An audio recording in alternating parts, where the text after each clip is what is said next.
If you like this video, make sure to tackle that like button this instant.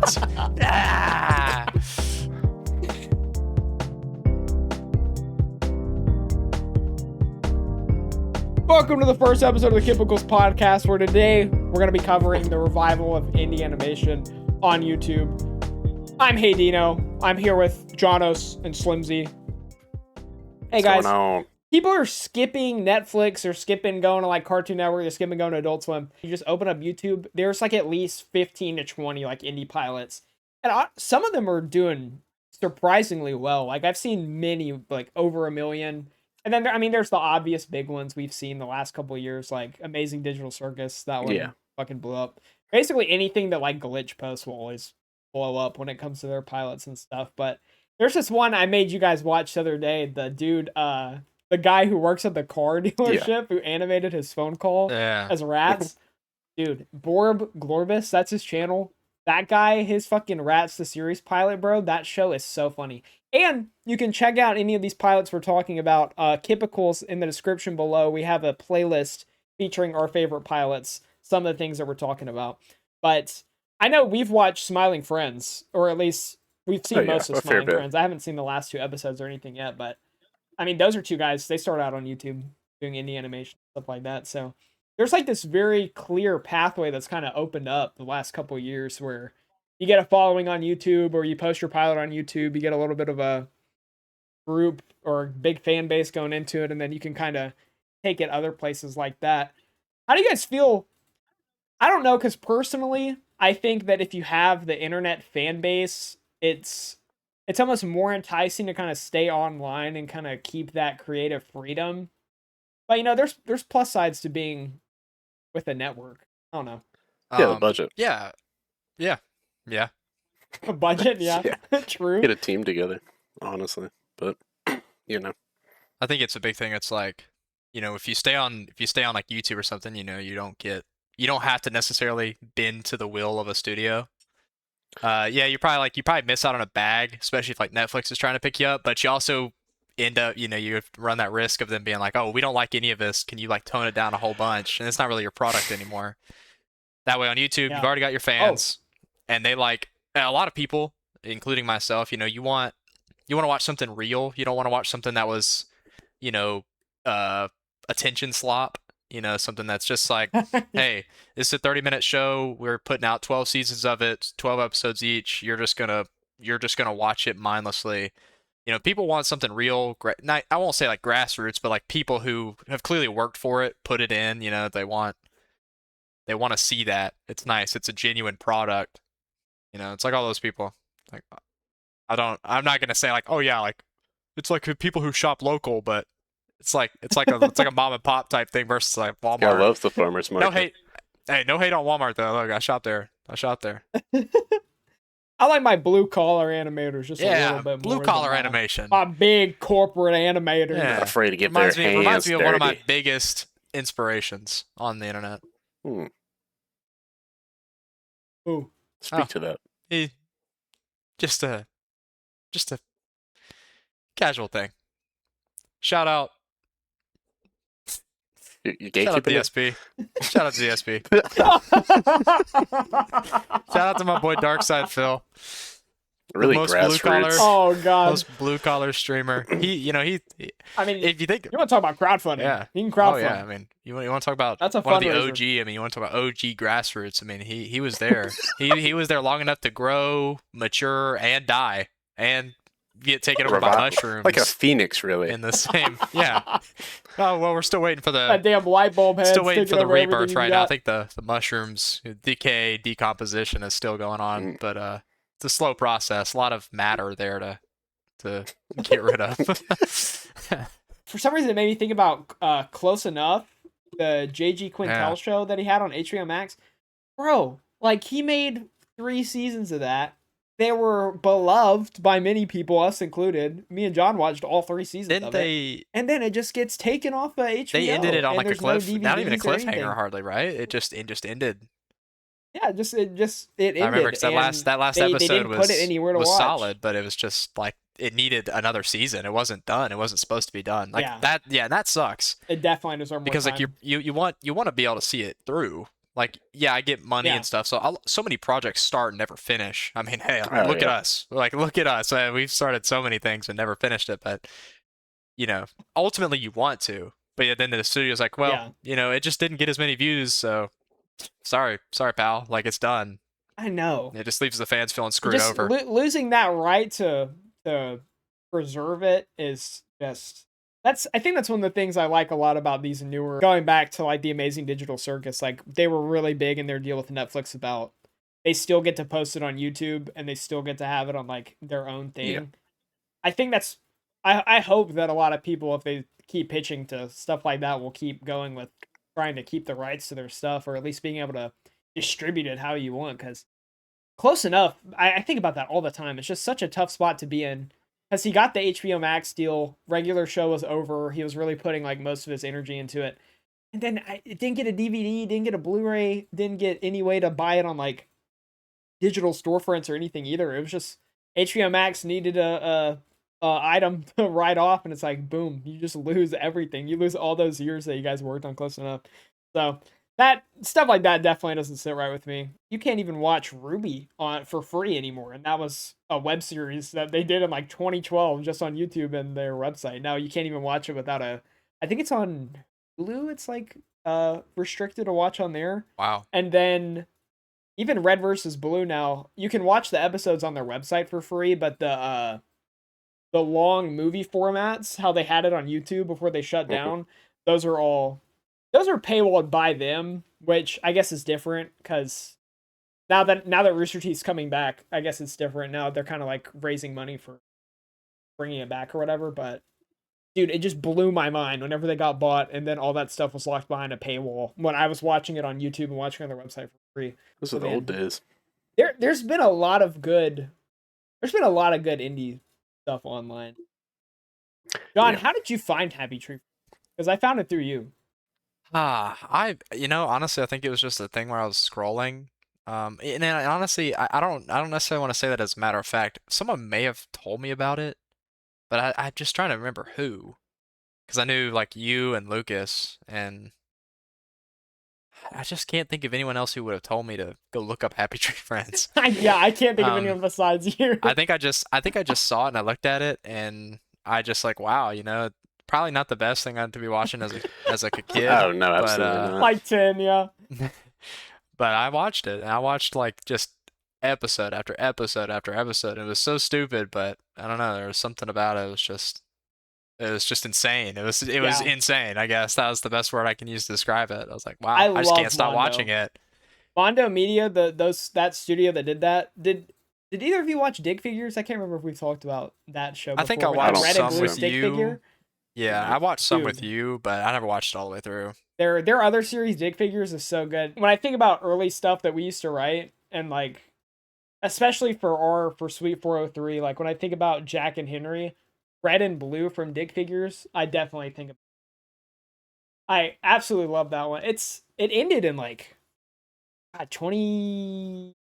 It was before 2020 when it ended, so it's been over for a while now. Speaking of indie shows going to like Netflix and stuff, Bee and Puppycat did a season on Cartoon Hangover, and then Netflix bought the rights to it and they made a second season. I think it got canceled. I think they were supposed to do another season, and it's been like, speaking of 6 years, I think it's been 6 years since season 2 of that came out. It's been a long time, but that's a big. Such is the way. I feel like a lot of some happens. of our favorite vintage creators have gone the wayside. Yeah, so thinking about like Sweet 403, how about we'll start with you, John. 3 cartoons that you feel like really impacted how you write Sweet 403. Like inspiration. Oh man. Joke style. I think you got to give some credits to some of the Cartoon Network originals. Chowder, Flapjack, I think are some of, at least for me, like my top inspiration. Like when I do dialogue, when I think of faces in my head, like when I think of reactions and stuff like that, the things those shows, they were so ahead of their time. and it pains me I'm thankful that there's still a community that recognizes how good those shows were, because so many people watched them back and then they were like, wow, this is weird, and they just discounted it fully. But like, it actually was a good show. It was, I mean, it was funny, and it holds its own to this day. I think some of that stuff is the coolest, and there are so many. Yeah, I guess I'm kind of just stuck on the Cartoon Network kick, but yeah, the absurdity of Chowder. But I liked how they spoke with each other. Yeah. Yeah, they got and how they fought, and yeah, the dialogue was always good. The fourth wall breaks, I think, are the funniest things ever. Oh yeah. And I like including those. I even now, I love a good fourth wall break. It's just really good. Original, like the original run of SpongeBob, man. Talk about some bangers.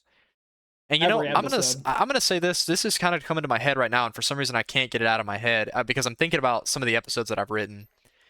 Codename Kids Next Door. Oh really? I don't know if you guys were big watchers of that. Yeah. I watched a fair bit. Yeah. I think about some of the things they get into, and like some of not necessarily the weapons they use, but just the antics that they end up getting stuck up in. And the random battles and stuff like that. And I think of like so many episodes I've written I can definitely see that are so much further down the road. It's like just those crazy things that just happen like that. And I don't know why I can't get it out of my head, but I'd never really I've never watched it all the way through, but I watched several episodes of it whenever it was on, Yeah. And I just think that's a good show, a good solid show. But ultimately the first two I mentioned are definitely for me the biggest inspirations, like cartoon wise, for sure. Yeah. What are some whenever you're thinking third floor? It doesn't have to be or I just called it third floor. Whenever you're thinking of Suite 403. Cut that Codename out. Third Floor. Whenever you're thinking of or anything else you write, Machinima, stuff like that. I mean, of course we derive from top three. I mean, of course we're deriving from like Chowder. That's an all-timer classic. One of the best to do it of all time. Another one I watched a lot growing up, Johnny Test. Yeah. Maybe not as underrated, but they had some good bits in there. Oh, they did. Of course, I watched a lot of Red vs. Blue growing up. Oh, hell yeah. The most of it, probably. Too much, arguably. Turned me into a little egomaniac. My three that I think of, like, off-rip. Gumball, like... Every time I think about what I want a show to be, I was going.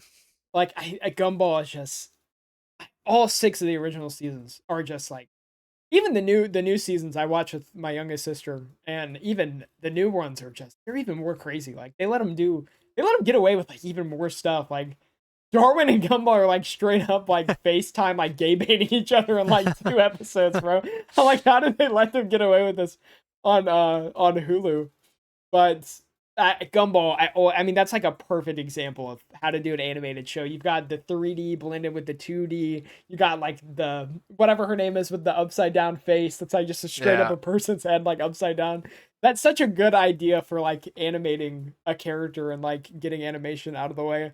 And they have obvious like amazing fourth wall breaks like Chowder, and they just talk about the writers and the budget and stuff like that too. The second one that I think really had a sleeper effect on my writing of Suite 403 that I didn't really realize it until we started working on the pilot was Gintama. Because we only started watching that in like 2021. It's only been like 5 years since I started watching that. We've been writing Suite 403 for a long time now. But looking at the episodes since I've watched Gintama and then looking at like stuff in the pilot, Gintama's sense of humor like completely fried my brain. Like, they're just so funny, man. The faces in Gintama and that's another good, like, even though we watch in Japanese, the dialogue, like, it's just very quick and snappy, and the way that Gintoki talks to people specifically, I just feel like that's such a good way of writing characters that make them feel like they're samurai in a messed up version of Japan, but they feel just like someone you would see like down the street. Like they just seem like the most irregular, like horrible people ever whenever you see them talking to each other. And then I've been thinking about third one. I mean, we've all said Chowder. Like we went back and we watched a couple episodes of Chowder a couple of years ago, and we realized like basically half of the jokes that we write are like Chowder inspired or like Chowder ripoffs. I mean, that one's definitely top 3. controversial pick, because I know it's not really popular, but Teen Titans Go. Oh man, because no, that's a really easy one to pick on. But dude, so much when they're funny, they are hilarious. Like they are some of the funniest guys ever when they're like on a roll. That's another good one with like good faces, like that one where Robin's face is like zoomed in. He's got like this messed up teeth, and that like his skull structure is just horrific. And what's the one you always send me where it's Cyborg with the bomb? Adios nuclear reactor. Yeah, dude. Yeah. Look, I will be the first to say like I didn't really watch the original Teen Titans Go, or the original Teen Titans, so I understand why people are so mad because it's like completely different. It's like just totally horrible. But man, I watch it. It's like if you watch Teen Titans Go having never watched Teen Titans, it is so funny. Like it is hilarious. I mean, and fourth wall breaks again. Like Teen Titans Go and Gumball, I think are really good like spiritual successors of like they really built on like Flapjack and Chowder, and I think the same people who enjoyed those shows back then find like peace knowing that some people did watch them also and they took inspiration. Yeah. And then kept following the formula and made it modern, and they did great. They did great. Yeah, it's like you said. I get why people disliked it, and I watched the original when it was coming out, but I was so young when Teen Titans Go started. I didn't really care. I was one of those like purists whenever I was younger, and so I watched it. And my siblings and I, even my mom talks about Teen Titans Go and Gumball all the time because she would sit there and watch it with us, and she's like. My mom loves Nicole Watterson. Like she thinks that's like one of the funniest moms like on TV, just point blank, like total out of everything she's watched. She's like Nicole Watterson just understands motherhood. Red versus Blue too. Like especially when I write Machinima or when I write anything like. I actually Gintama too. Whenever I try to write something like. I want to say like serious, but more drama, less comedy, but with. Like stupid characters, I always think about Gintama has so many emotional episodes, even though it's primarily a comedy. Red versus Blue seasons 8, 9, 10 are just like some of the best internet writing. You literally some of the best like web series content you'll ever see in your life. It's Red versus Blue 8, 9, and 10. That is freaking peak. Yeah, I remember watching that. And I got introduced to Red vs. Blue really late, but I could still appreciate it. It was a incredible set of episodes they did. Gintama for sure. I mean the dialogue and their ability to have like, I mean just throwaway episodes followed by like the most heart-wrenching episode you've ever seen. I think that helps a lot because it's really like, especially for what we make, it's so easy to just make a nothing episode, just a total nothing burger where nothing happens and they just do the same stupid crap over and over. But then it's like it's nice because we do make episodes where it's got some meaning. Usually it's usually it's just meaning for no reason. But like sometimes there's those moments, and I like that. I definitely got to give a shout out, honorable mention for sure to Sugar Pine 7. Oh, yes. I don't think there are so many summers that we spent at 3 a.m. watching. I mean, and this was the second watch. I mean, watching from 1 all the way through just all over again. That like just ability to make something out of nothing, and like the characters, like they're almost in character, almost out, but you can't quite tell where the line is. It's like that kind of craziness because so many of our characters, it's like they have like a mask, but like you can't hardly tell when it comes off unless it's like with certain people, and then it's like then you see who they really are. It's just like but that those guys, it's an all-time classic to me. Yes. The Sugar Pine 7 crew. Pick. They definitely shaped a lot of our projects. Yeah. And I think they definitely play a part, especially like dialogue and character-wise for sure. They definitely play a part. Ooh, live action note too. Always Sunny in Philadelphia. That was like that was one of the main reasons I started writing Sweet 403 when we made it. Was I just love. There's something about shows where people are just like mask off like horrible human beings to each other, and they're like that's the joke, and it's not like because I love South Park too. I think that's also inspired a lot of like that's another. I mean, it's something about South Park's art style that really lends to like when they do the faces, like when Cartman's in the mirror, like looking at himself, practicing for the Special Olympics and stuff like that. That it's like the thing that I think South Park and Always Sunny do really well that I tried to integrate into Sweet 403 is like the joke is never like the offensive things they're saying, even though in a way like that can be funny. It's always like making fun of the people that are doing these horrible things. And I hope whenever people watch Sweet 403 and like they see Henry doing something terrible, I hope they're not like, oh, Henry's being funny. I hope it's like Henry is an idiot and it's like hilarious to watch Henry just like stumble and fail. And I think the way that Always Sunny handles like Dennis and Frank and Charlie especially, I think those are like huge inspirations for how I ended up writing. Like, I think Jack, most of his early dialogue is especially inspired by Dennis, Mac, a little bit of Frank in Always Sunny, because I was always thinking about Mac and Dennis though whenever I was writing Jack dialogue. Like even the bit about him like being a dog, like I think about Mac like acting like he's like the muscle of the group or whatever. Oh, that makes me think of Jack, and their names even kind of rhyme. I don't know if I might have done that like subconsciously or something, but. Always Sunny's got to be in the conversation for absolutely for inspiration for Sweet 403 for sure. I can't think of the amount of just ab hurting I've had laughing at them. I mean, it's for sure, and I totally agree because whenever I've loved how we've gradually developed because we started as like, I mean, really truthfully, we started the project. It's just like 5 idiots. Yeah, and I feel like as all the ideas from everything we've seen like pours in, it's like. We actually like. I think we definitely have run off with this whole idea. It's like these people are all genuinely terrible. Like, save for a few.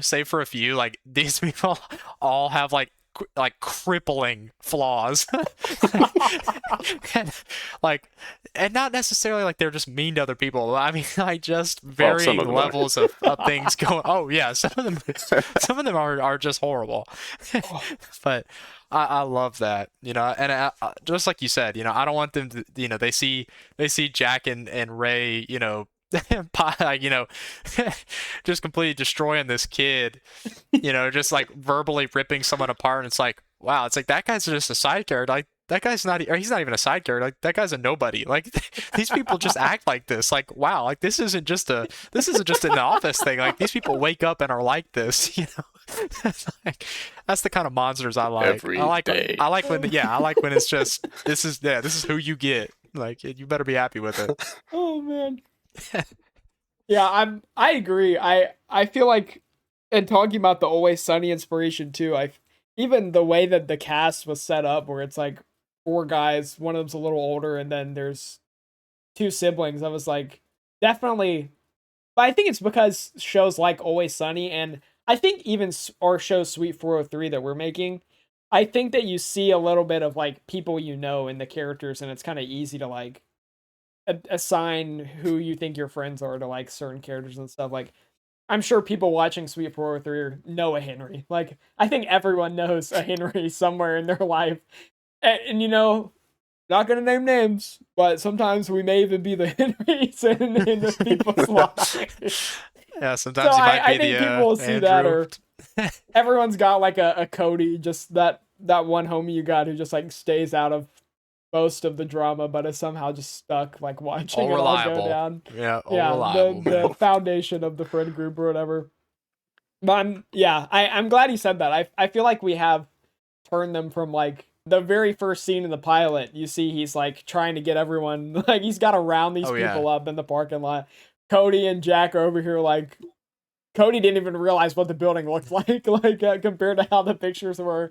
Jack's over here smiling, like thinking about their old friend who's not even working with them anymore, and Ray's the one who's got to bring up like her brother is missing. Like, hey, my brother is not here, and he's the boss of this group or whatever. And then you see Andrew's really like, Andrew's not just this poor guy who's stuck doing all this shit with the moving van and everything. Like, he's the one who's really got to lead this terrible group of people. Yeah, I love that because as you say this, and I'm thinking about it more, it's like, I love that we did that because it gives even more credit to Jack and Ray for for being like incapable of growth. I mean, like obviously, I mean, I'm not gonna disclose how many episodes we have, but like, think Hayden, like from now until the last episode we've written, have they changed in any fundamental way? No, dude, them and Cody are like stalwart in their personalities. But Cody's got it. He's got it made. He doesn't need to change. But like Jack, like, physically, they don't change. So they refuse change, and they are constants. And it's great because it's like, oh my god, it's like they won't grow up. These people, honestly, they're falling over their own problems the entire time. They kneecap themselves. Like the two of them kneecap themselves. Yeah. And they're like Tweedledee and Tweedledum a lot of times. Like in a lot of episodes, like you see them in the pilot, like Ray drags Jack. Ray somehow convinces Jack to drive her to the store, even though we know. Like, well, I guess we as the writers know. The audience doesn't know this yet until it's like in another episode or something. But like everyone's cars are in the parking lot. Like when you see an establishing shot, this is for all you guys who watch the podcast before you watch Sweep 403 lore. Whenever you see an establishing shot of the parking lot, all 5 of them have their own car. Yet Ray is somehow always convincing Jack like she needs a ride. She's got to bum a ride. Hey, I'm broke. I'm in debt. Hey, I need a ride. You got to bum me a ride to this place or whatever. And he's just always there, and you think like, oh, okay, maybe this Jack guy's gonna like talk some sense in Ray. And then they're in that scene in the pilot where they're in the store, and it's like, oh, you're still buying these like weekly, monthly like purchases that you don't need while you're in debt. And he's like, you go. He's like, you do it. Like, go get it. Go keep going. It's just like, yeah, they're like a Boris. They're like feeding each other like horrible ideas 24/7. Oh yeah. Perfect way to describe it. They're cat dog. Yeah. They're pretty much cat dog. And Jack just keeps himself there. Like he screws himself over just constantly, like trusting Henry, who's so unreliable in every conceivable way. Like he's multiple people. Like you don't know who you're making the deal with. And Jack gets screwed over constantly, and he doesn't do anything. All he does, he rages out in his immediate vicinity, and then just sits back down and does the exact same thing the next day. Like, he comes to work every day, he's always mad, always pissed off. Well, not always mad, but he always gets angered about something. Yeah, there's always something that goes wrong. And honestly, I just think it's the drive. Like, he loves those little victories he gets over Henry. He loves finally taking the upper hand, but then he just goes back under the hand. Like he refuses to get away. The hand is horrible. It treats him terribly. And every time he gets out of it and finally gets his get back, he just walks right back in. It's just insane.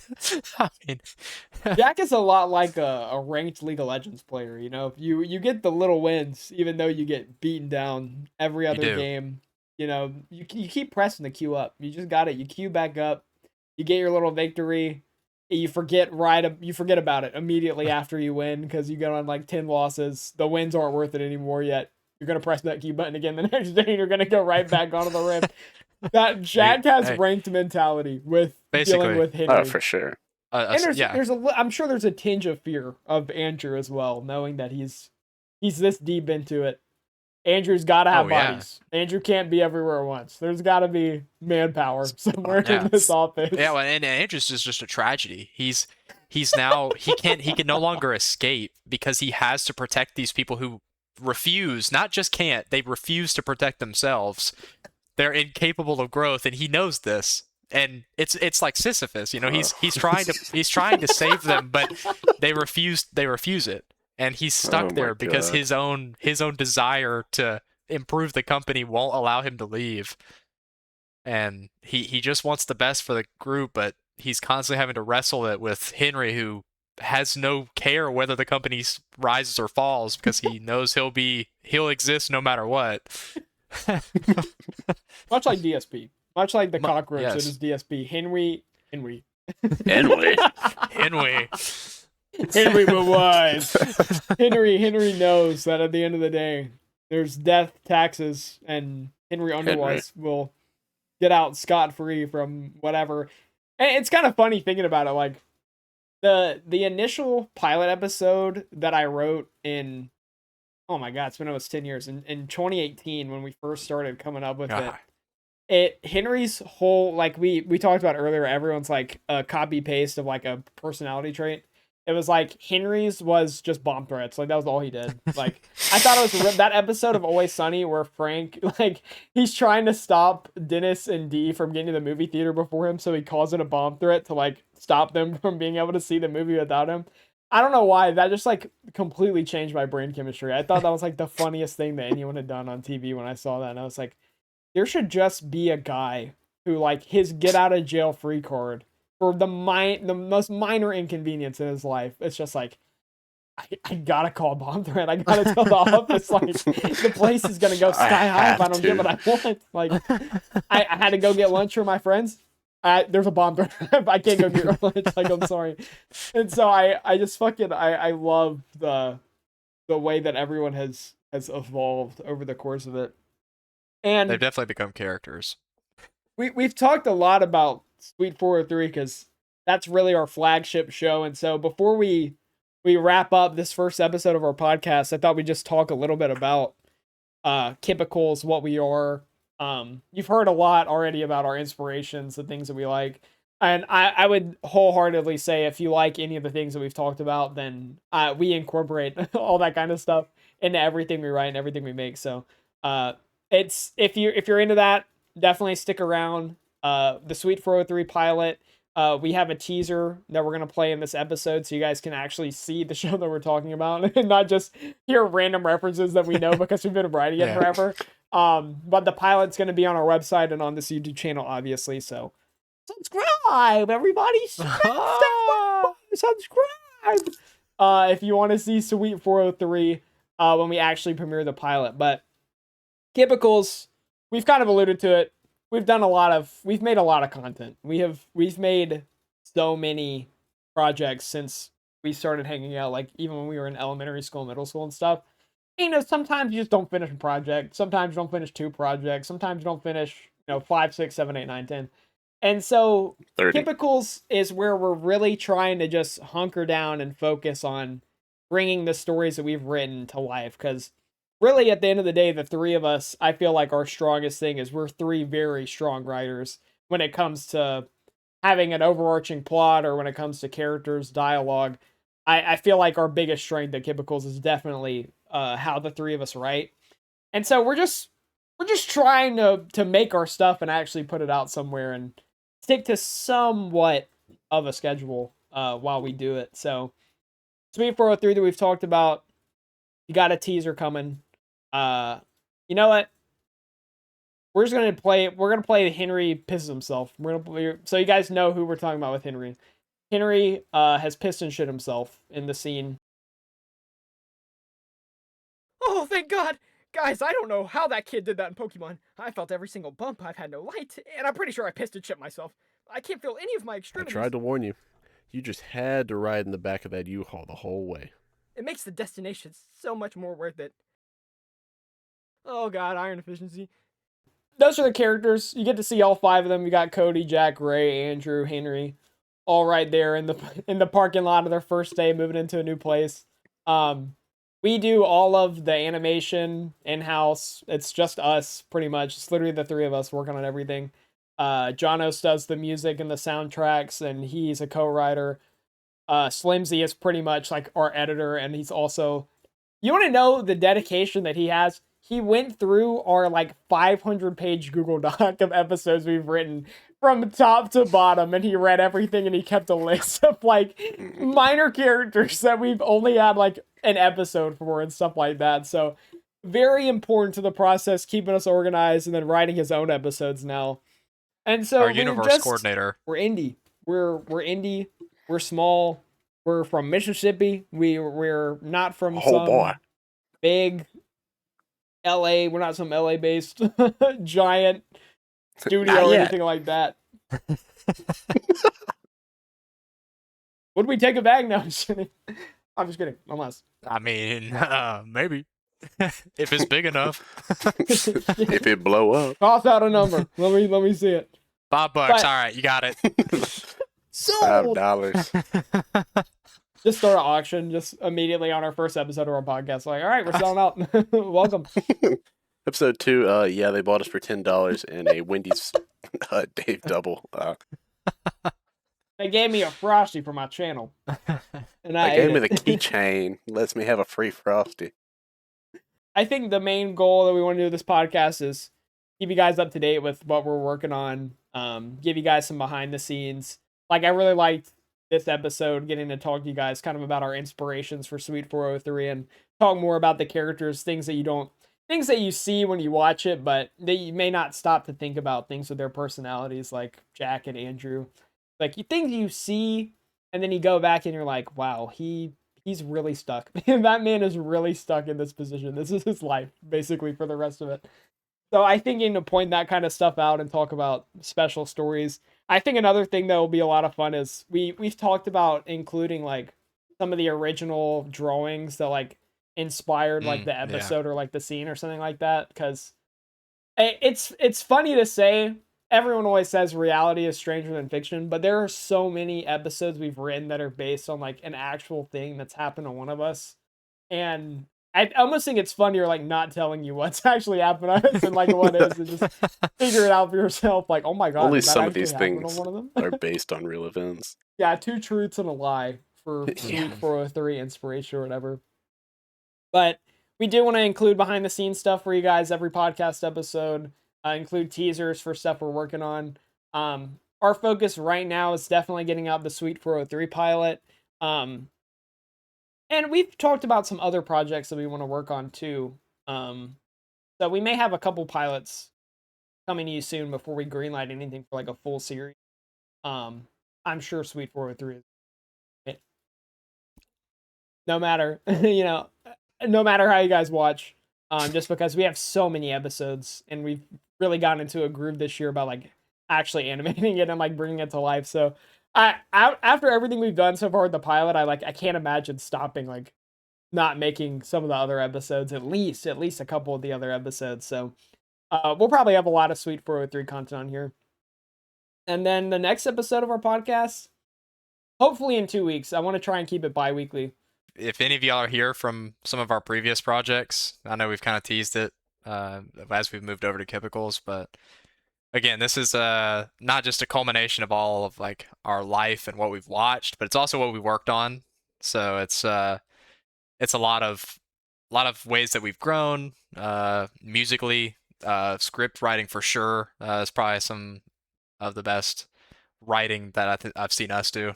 I'm not going to say this is Shakespeare level talent writing these scripts, but I think we did really well. And I think like Hayden said, this has been kind of building itself for I guess about a decade now. And I think right now is finally this is where it all comes together, all the skills. So it's something that we're committed to.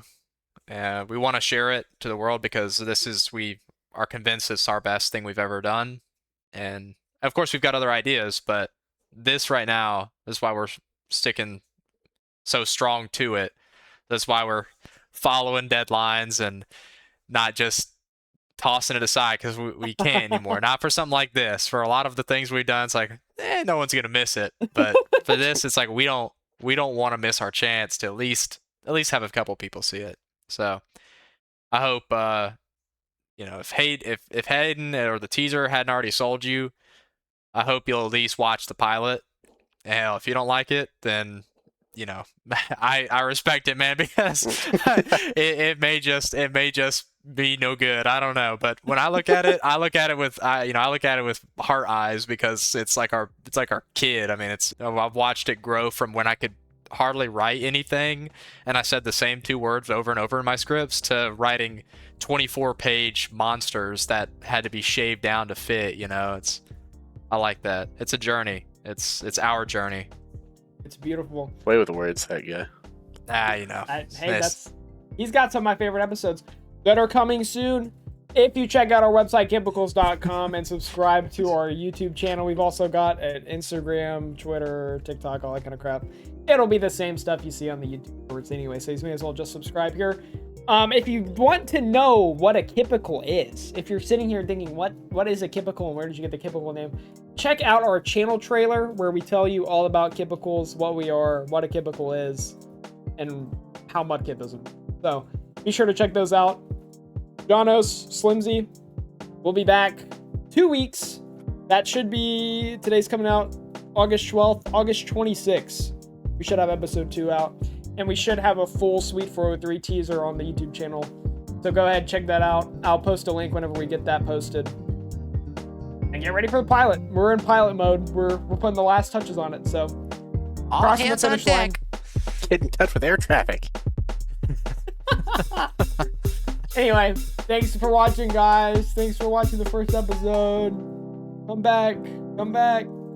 Please come back. Come back. Please stay. And stop recording. Let me know when you guys are recording. Oh, are you recording? Bro, it's fine. Yes, I am. Yes, I am. I'm gonna count down, all right?